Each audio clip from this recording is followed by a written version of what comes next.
Before we can go into detail about the actual battle, we'll need to talk about these two men. First off, this is Ramses II. Sound familiar?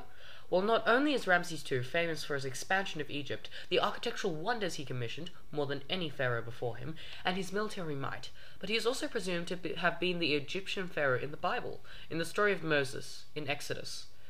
Next is the great Hittite king, Muwatalli II. Muwatalli II was a great Hittite king whose military successes in various campaigns brought him great respect as a ruler. These included the Northern Campaign, the Eastern Campaign, and of course, the Battle of Kadesh. Next we'll talk about what Kadesh was, why it was important, and why Ramses II wanted to take it. Qadesh was an important trade route, bordering on the Egyptian, Hittite, and Eastern empires. Aside from that, Ramses II had a personal reason for wanting the city of Qadesh. Previously, his father, Seti, had taken the city in a campaign, but by the time Ramses II ascended the throne, it was once again in Hittite control.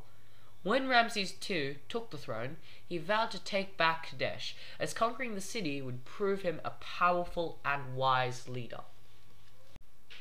The actual Battle of Kadesh had a great military presence, as the number of forces on both sides greatly surpassed by the previously considered a large army.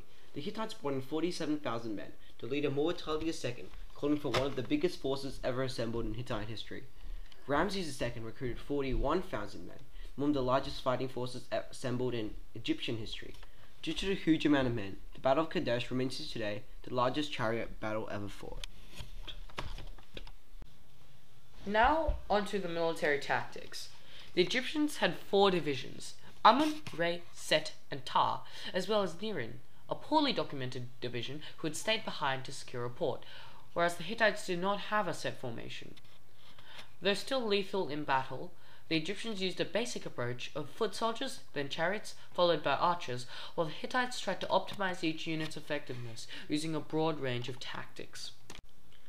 The conflict first started when Ramses II encountered 2 nomads who, under Hittite influence, told Ramses II that the Hittite army, who were too scared of him, were 200 kilometers north of the city of Qadesh. It was only when he captured 2 Hittite spies 11 kilometers from the city of Qadesh that he learned that the Hittite forces were in fact not 200 kilometers north of the city, but in the city itself. Ramses, however, had been too hasty and greedy in securing Qadesh, and instead of attacking with the combined forces of his army, he decided to charge forward with the Amun division, separating from the other divisions and leaving himself more open to ambush. Ramses II then set up camp, wanting to wait for the rest of his army to attack Qadesh. However, Muwatalli II, capitalizing on his enemy's weakness and vulnerability, attacked the Amun division, ambushing them at night when the other divisions couldn't help them. Muwatalli also attacked the Ray division, the closest one to Amun, and the only one which could arrive at the camp in time.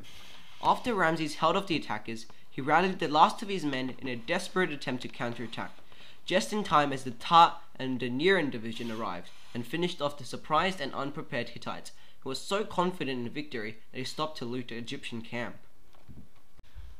As both sides were fairly equally matched and depleted, Ramses II and Muwatalli both withdrew their original armies.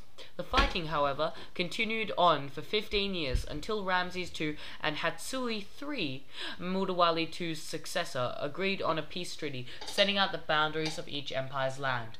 Though there has been no proven outright victor, both sides claim to have won the Battle of Kadesh.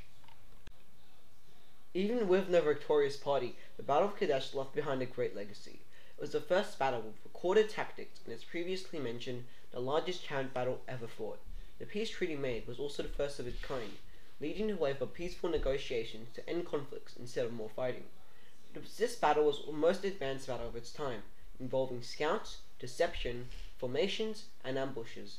This paved the way for bigger and more complex battles.